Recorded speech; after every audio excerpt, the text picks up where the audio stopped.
Okay, so are you ready? Well, please sit down. Are you ready to go to Bethany, to a room in Bethany, to see what's going on there? So, 6 days before the Passover, Jesus is in Bethany with his good friends, Mary, Martha, and Lazarus. There are others in the place as well. We've got Judas, who we've just heard about, making criticism about the cost of the perfume.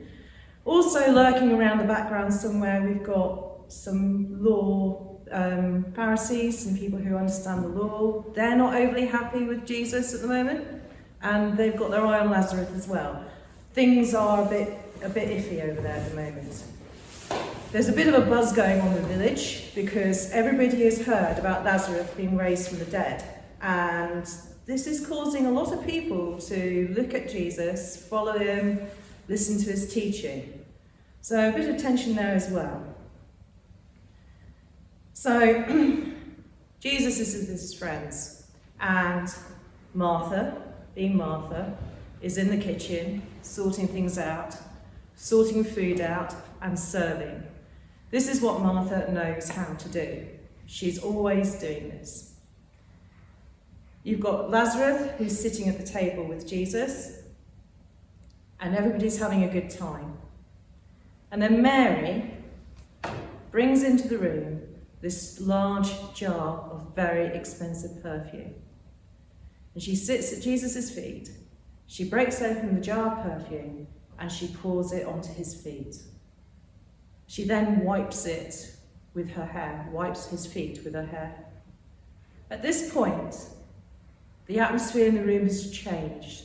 The mood has changed from celebration and joy to a tension. There's this tension in the room. Something unexpected has happened.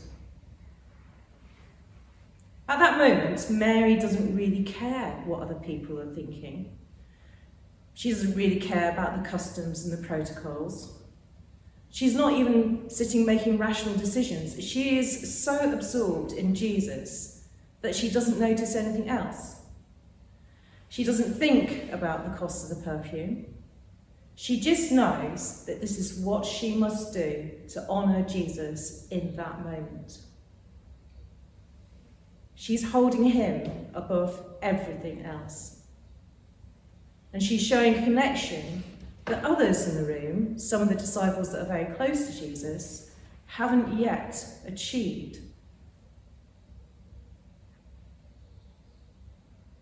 We often hear about them messing up when trying to show their love for him. They misinterpret his teaching, but they have belief in him and they follow him. But they don't honour him quite the same way as Mary has just done spiritually. What an impact this has had on that room. With that quantity of perfume being poured out, everyone in the room would have noticed. For some, it might have triggered memories of other times when they had smelt it. Echoes of death because it's used in burials. I wonder what was going through Lazarus' mind at that point. Others may have just been bewildered. What was she doing, wasting all this money? Judas voices these concerns, adding reason, stating that money could have been used to support the poor. We are told that Judas has ulterior motives for this comment. What he saw was a wasted opportunity to steal from the common purse. Even so, ulterior motives aside, to witness such an extravagant act when the cost of the perfume, an average of a yearly wage, could have done so much good if used wisely. That would be a basis of a story that would be told over and over again as people tried to understand the reasoning for it. We don't hear we don't hear anything of what Martha and Lazarus' reaction to this is, what they thought of Mary's extravagant action. It's likely that the perfume might have been a family resource, and it would have affected them all financially. My sense is that they would support her impulse and perhaps feel nothing that they could do would repay the debt they felt for the miracle performed by Jesus for Lazarus and his family. Martha knows how to serve Jesus. She is practical. She's the one in the background doing, looking after the physical needs of the family, guests, and above all, the guest of honour, Jesus.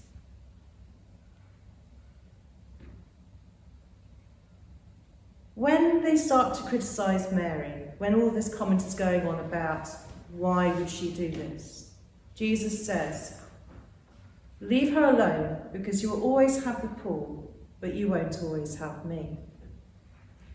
He is sticking up for Mary, affirming her actions, as he has done so before in Luke 10, when Martha is getting cross because Mary is sitting with the others learning. In that room, at that time, a transition occurred. So up until this point, a lot of what we read about and hear about are accounts of Jesus' ministry. The ministry that Jesus is carrying out, the acts that he is doing in the world, the healing, the restoring, working miracles and teaching. Jesus is pouring out his compassion on the world, or in the world, and by doing so is getting noticed. And those flocking to him are interested in what he is doing, and so are moved by what he is teaching.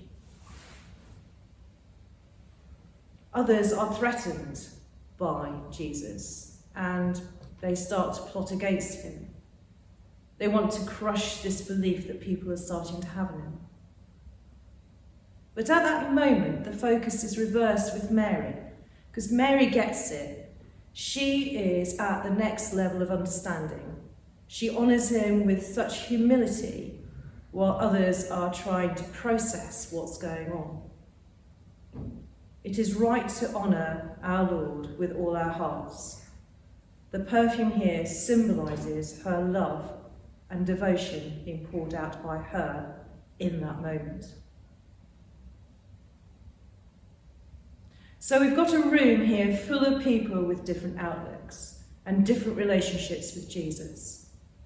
Perhaps this room is not so very different to us and our relationship with God. There are times when we need to do. We need to be Martha, seeing physical needs and responding to it. There are times when we need to be fiscally aware, but with an honest heart. And there may be times when we are struggling to understand what is going on in the world, like the disciples that loved Jesus, but on their journeys with him, sometimes getting it wrong. We need to be aware of those people or forces that try to sow seeds of doubt in our belief or in what we are doing. Equally, we need to have our eyes open and acknowledge those moments in our lives when we feel God or see God at work. But then we have what we can learn from Mary. Her complete focus at a more spiritual level, honouring God with the humility that she has at his feet, listening to every word, taking it in, and not necessarily being entirely conventional. Perhaps we can relate to that tension in the room. All of these factors are at play all the time, and it means that we have to do a bit of juggling in our lives. Finding a balance as different priorities at different times come into play. As we move closer to Easter, I think we should try and find a bit more space in that room and in ourselves for a bit more Mary.